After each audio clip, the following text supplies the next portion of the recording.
So the big question, how did the aqua enamel go? How did I go for my very first time using water-based enamel? Hey everybody, we're in the bush today. I've been driving for probably an hour and a half, hour and 3/4 at the start of our new house. So I'm very excited, and as you can tell, and we'll catch up as we do a little bit here and there. If there's people around, I don't like filming, but I'll try and do a bit for you.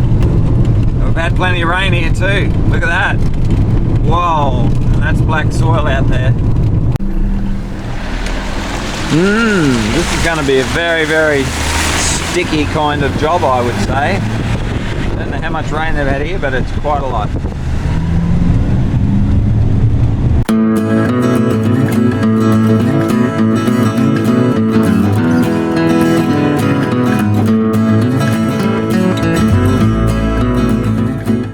So the big question, how did the aqua enamel go? How did I go for my very first time using water-based enamel? Well, I have mixed emotions. One, I feel that the industry has gone down the tube. Two, maybe we can fix it if we use the right technique. There's goods and bads in the acrylic. One is the leveling problem. It doesn't level at all. Dries too fast, even when you use Floetrol or the other stuff with it. Brush marks, we've used soft brushes, still have a few brush marks there, so I'm not happy. The sheen level is way down. Lake gloss is, let's say, 100% sheen level, where the gloss water-based is in the aqua enamel, I'd say maybe 40%. Maybe even less, maybe less than 40% in the sheen level. But I'm going to show you, just finishing this house now, and I'm going to show you my results. Now we've managed to spray the door frames, so I had to spray them twice. Now, so that means I had 3 coats of paint. I had the undercoat. Actually, they had 4 coats of paint. I had the first sealer, then they had the undercoat, then they had 2 coats of aqua enamel. And we'll also go, while I'm touching that subject, is the aqua enamel is another 50% more in cost than the oil-based, yet uses around 50% more. So this is a 220 square meter house, but it's only got about 8 or 10 doors. And all the doors had to be double coated as well. You couldn't get it with one coat. They were undercoated and with the top color, tinted to the top color, plus they had 2 coats of the aqua enamel with rolled with the 4mm roller. Second coat went on really well. So there's, you've got your texture from your roller on there. Now, whether we can spray them with a special sprayer, I'm not sure. They are flushies. They are very hard to spray without getting your lines in it. Another problem was finding the actual right tip for spraying. Now I went in and I bought the 310. I just got that with my paint order, which everybody recommends. Didn't work. I couldn't get the tails out of it, no matter how low or how high pressure I had. I couldn't get the tails out of that tip. And I didn't thin that paint down at the time. So perhaps that had something to do with it, but I then went in and I've got multiple tips there, new ones. So then I went through and I did a trial, which I'll talk about in a minute. I'll take you in and show you the tips. But yeah, let's have a bit of a look at what we've done. Now for the outside, it was sprayed, taped up and sprayed. It dried very fast. That's something. So this has had 2 coats. 2 coats of aqua enamel. Looks alright. I think if you spray it, it's fine, except for the cost factor. I still got to clean my doors off yet, but that's the aqua enamel. And then we've got our normal 2 coats of professional matte on the walls. So these are the door frames that have been sprayed. So as you can see, there is a bit of a sheen there, but you've really got to get close to it to see it. Now these are the doors. So as you can see, there is a roller pattern in it. Definitely not into the same class as the gloss enamel, of course.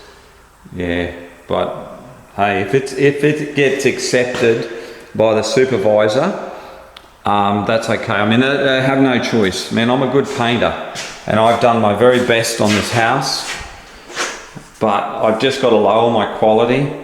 As one of my subs said, I've got to lower my quality, and I'm really glad he said that. I've just got to be happy with it as it is, because it's just not up to scratch. But that's what we're getting, and perhaps because it's so shitty, they'll less dot other stuff, you know. We'll see what happens, because there's, you know, if they were dotting fly shit before, man, there's millions of fly shit on that. But yeah, not too bad. You know, now our window frames, they were brushed. So they had the 2 undercoats and brushed. So what we'll be doing before we leave here today, we'll actually be going over these again. I'm not happy with a lot of these, and we'll probably put another coat on the top ledges, see how we go. But they'll come up all right. I mean, but if you think of the sheen level of what we're used to working with, it's pretty piss poor. But like I said, I've just got to get over it, you know, get over it. The skirtings have been done, not that you can tell, but the skirtings have been done there. That was pretty good actually, to do those skirtings.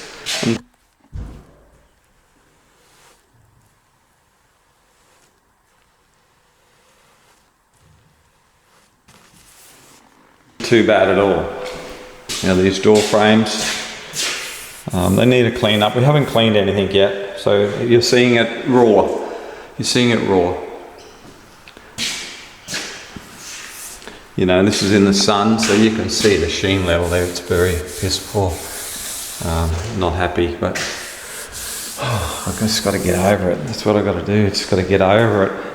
Get over myself. Get over myself. So we'll talk about the what we've used to thin it down with. So we've used this dynamic.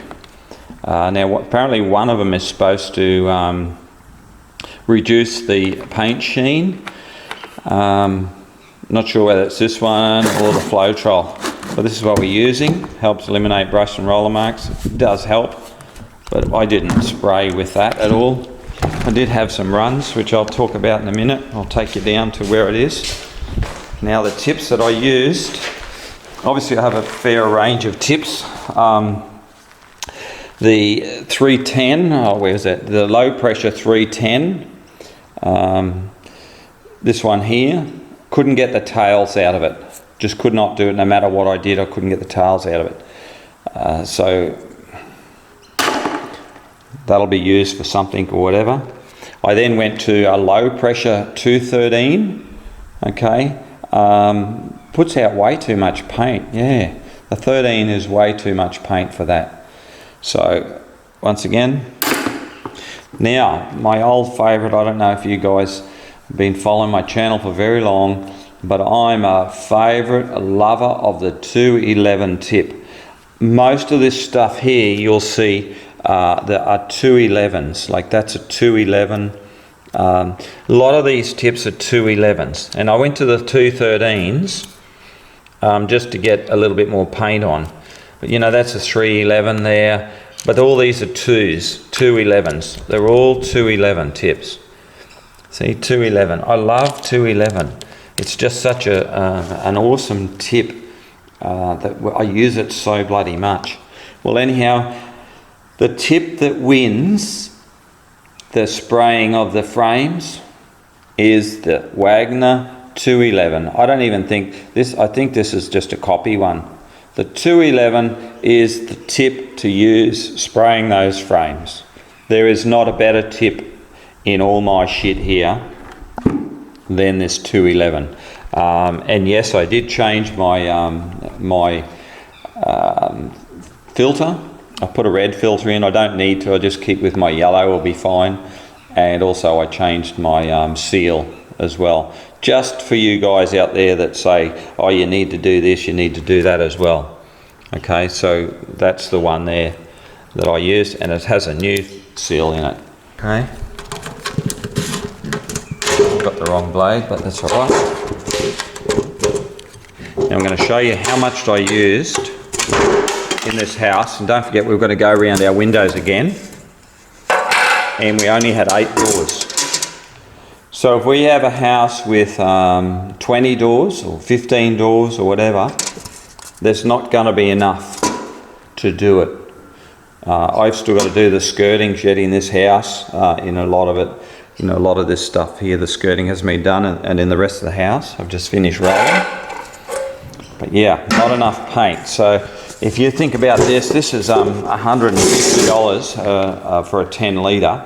The cheaper one's like $100. That means I've got to buy $300 worth of paint just for the doors and trim. That's not very smart, considering before I could do it all for about $100. So it's triple the cost, possibly. We'll see. But yeah. So I've been rolling these walls, just finishing now. So I've got all these skirtings to do here. You can see there. So, you know, you can see the sheen on it, it's there. I'm not denying that there is a bit of a sheen there, but you really have to look for it. Really have to look for it. You know, and you see there is some brush marks there, but we have used a very soft brush on it as well. And you'll probably find some of that is from the undercoat as well, because whatever's underneath will come into the top. Don't worry about that there, because this is where a spar or something goes. Yeah, but that's the doors. Well, thanks for all your advice on the last video. I do appreciate that. I got an overwhelming response. So and there's a lot of you guys that have never commented before, so I'm really happy that you've put your hand up and commented, and some really good comments there. Helped me a lot, actually. I would have been pretty buggered. Now my worker, he's used it before, so it's been no problem for him. Yeah, the problem is from me dropping my standards. So I've got to drop my standards, and that's a bit of an issue for me. But I'll get over it, and yeah, what a beautiful place to work. Now it's just been a bloody lovely little episode. We've been going into town and staying at the pub, which with no aircon, and it's like 40 degrees, 38 degrees. So I wake up, you know, it's 2 o'clock in the morning in a pool of sweat. So, but it's, and last night I just opened up the, you only stay here 2 nights. Last night I opened up the windows and the door, and got a bit of breeze. And I got the old Waco fridge here, this time here. So we got that there, because we've got power on this job. So we're going to make some breakfast shortly. We started work this morning a bit after 5. Where I had a couple of whoopsies, and what happened was it actually run just here. And you can see that there, okay. So I spotted it, and that's a normal place it runs when you do gloss enamel. So that just needs a little sand out now, and we'll just give that a little hit. I think there's 2 of these. So the trick is, I think, is to get it while it's still wet and not leave it. See, there's another one just there. I don't know if you can see that properly there. It's focused or not. But yeah, so that's another little one there. So it really only happened on 2 sections. Now you've got to remember that I've been spraying gloss enamel door frames for a lot of years. So I am aware of that spot there where it does run. But this one caught me by surprise. And we've got a little hit up there.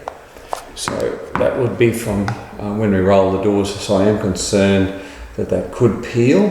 We'll just fix that before we leave. So we've got those couple there. We'll just give that a little wet sand back and then hit that again. We need to do 1 or 2 frames, then quickly check, because it snuck up on me. I didn't see it running. I did look, I did 1 frame, and I went and got my light and went and checked, and I couldn't see any runs or anything like that. So I knew I was on the right path, and yeah, but those ones, they just snuck up on me. So, but that was my only real drama with it. Otherwise, I think I done all right. I don't think, you know, I don't think, you know, we'll call this a success on this house, but we need to get better, and we're going to get a better system happening, and I'll look at a new spray gun, perhaps, that we can spray them doors and spray the frames. We cannot spray these window frames on these windows, and I'll show you why. There is no edge there to put your tape on, so you're going to be there forever to try to tape this up. It's not like the other windows that you just run tape on. When I have a different builder, I tape them windows up and spray them, but these ones here are just too hard. It's just cheap windows. So